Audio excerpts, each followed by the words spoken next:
Hello, everybody. Welcome to my talk. It's late, but I'm gonna get it in today.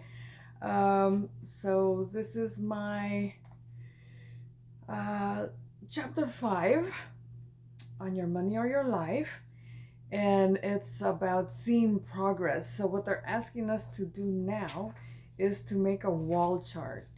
And in this wall chart, it's really neat. I'm gonna show it to you, and it's gonna look backwards, but um, but it's really cool because it's going to be showing how your total monthly income is going to be going up while your debt is going to be, or your monthly expense is going to be going down. Here, I'll show you. So it's backwards, but here's your income and here's your expense. And what you're going to do is this is going to be money, and these are going to be per month. So you're going to start your chart per month, and this is a year, and this is 2 years, and this is 3 years. So they say to do at least 3 years so you could see how your income's going up and your expenses are going down. Um, so the whole chapter is about this wall chart that we're gonna make. I haven't gone, but I need to buy. It should be about this big, and they say to put it up somewhere where it could be visible, so you could see it all the time. And it has a couple of things that I'll read. Let me read them now. Um, so from this graph, you would, as time goes, you're gonna it is going to be a constant reminder of your commitment to transform your relationship with money. It is a feedback system showing you at a glance clearly and graphically your current status and your progress towards your goal. It can be an inspiration and experience of satisfaction with the progress you're making that spurs you to even greater heights. And it can be a motivation, a prod to keep you on track when discouragement creeps in or your energy flags. It puts your integrity on the line because it's visible. And it is a continuing suggestion that that you honor your life energy. And finally, it enlists continuing support. And it says, which, I highlighted a couple of things, but one of the things I highlighted was like start doing it and keep doing it, because it's the wall chart reminds us that transforming a relationship with money takes time and patience. Impatience, denial, and greed are actually part of what is being transformed. So it's really neat. There's a couple of stories that I wanted to talk to you about, but I forgot where they're at because I didn't write it down in my little notebook that I usually use, um, because I've been busy this week. But I wanted to get this in anyway because I read it, and it's a really neat book. And this isn't even what I was gonna say, but well, let me start. Let me just start here. But it's talking about financial independence is getting out of debt, and I highlighted this part because that's so me. That's how what I'm feeling now is what I see that's coming in the future. So financial independence is getting out of debt. For many people, getting out of debt is a tremendous milestone. For me, very much an accomplishment of financial independence, and this is actually me. Often they don't even realize what a burden debt is until it disappears.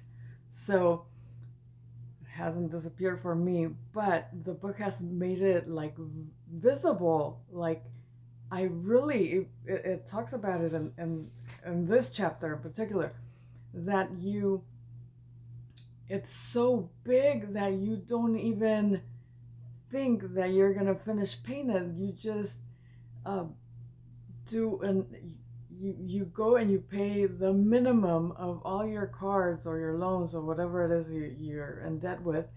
So you just hope that you have enough to pay it on a monthly basis, and you don't even think of how much money you're spending on the interest, or it's your life going there. Oh, there's I remember what I was going to say about uh well, this is it says young Americans currently spend an average of $1.20 for every dollar they make, which is truly the truth. Um, and this is something I really, it says, when American Express sent a gold card to this lady they're talking about, um, she figured she'd arrive. If they thought she was so credit worthy, then she must be, then she must be. Head held high, shoulders square, she marched to the best furniture store in town and bought everything she wanted, never realizing that she would be paying interest on her purchases. And I think that's where I was at. Like, you just go, like when I was younger.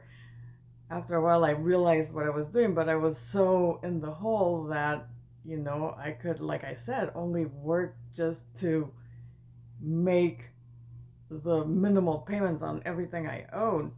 But at the beginning, I remember we were going, my cousin and I, we'd go and we'd see these things and we'd just buy them. And you just with this little card, you put it through the thing and you buy everything you want.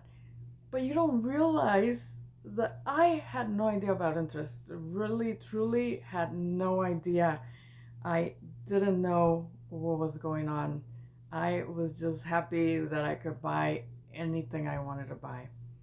And that we did. But now, 20 years later, I'm still paying on stuff we bought, 20 years ago. But it also says that financial independence is money in the bank. This is the story that I want to tell you guys.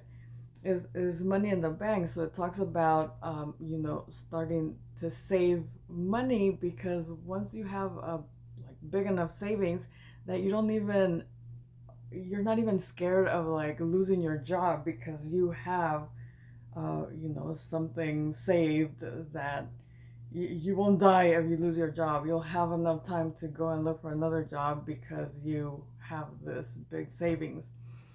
And this is the story I was going to tell you. It talks about a financial advisor that said that you should pay yourself first. And so I remember this lady when I worked at Norco. Uh, she would come in and talk to us. I think she was accounts payable. Yes, she was accounts payable.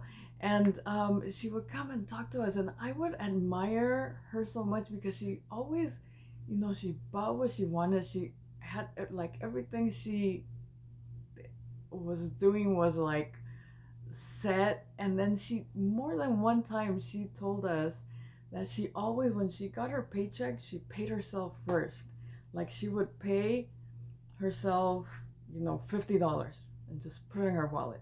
And whatever she needed, that's the money she had for her.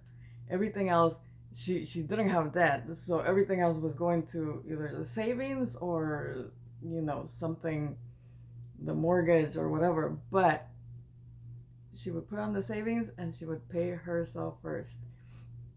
And it says here to pay yourself first and then pay the bills with. So if you say $50 a week, then the rest of the money you can use for your bills or to save or whatever, but the first 50 is for you. So you pay yourself first. And she would say that sometimes she would put those $50 and sometimes she wouldn't use them, and then next paycheck she put another $50, and now she had 100. And it was just, I really, really did admire her. I still do, because I'm sure she's still doing the same. But it's a really good feeling to think that I'm gonna get to that point. And this chapter is all about like hyping you up about, do this chart, and it's gonna help you, because you're gonna be seeing, the, how is it, the income and the expenses like going opposites, and this is like you saving money and paying less than you pay right now for what you owe. But yeah, the saving and your chart will get you to financial independence. And so yeah, I'm gonna make that wall chart. And it like all the things that I've been doing since I started reading the book, like doing the ledger, and then categorizing my expenditures. It is actually really fun. The book says it's fun, and it is fun because you see and you go, oh, okay, I bought pictures, school pictures. Where do they go? And it is pretty fun. So I invite you to do a wall chart, and if you need to know, well, actually, I could tell you right now. I was going to tell you to ask me, but it says you would go to like Staples and buy graph paper, approximately 18 by 22 inches with 10 squares to the centimeter, or 24 by 36 inches with a 10 square to the inch. You need pins, a black one and two other colors, so you could, the one going down, the one going up. But that is your supplies for this wall chart. Make it pretty big. I think I'm gonna put it behind my my vision board, because I have my pictures of what I'm gonna do here, and then it has like the whole back, so I'm gonna paste it on the back, and then I'd be able to turn it and see it all the time. Maybe I will dare at one point to put it up somewhere else, but right here I need it close to me so I could see it every day. And that's it. So that's it for this chapter. And I will talk to you next Thursday, hopefully earlier. Today is really late. You're probably gonna be seeing this on Friday, because I'm gonna upload it right now. So if you liked it and you want to hear more about my book, Your Money or Your Life, and the things I'm doing to get myself financially independent, subscribe, and you could see me here every Thursday. Thank you so much. I see you next Thursday.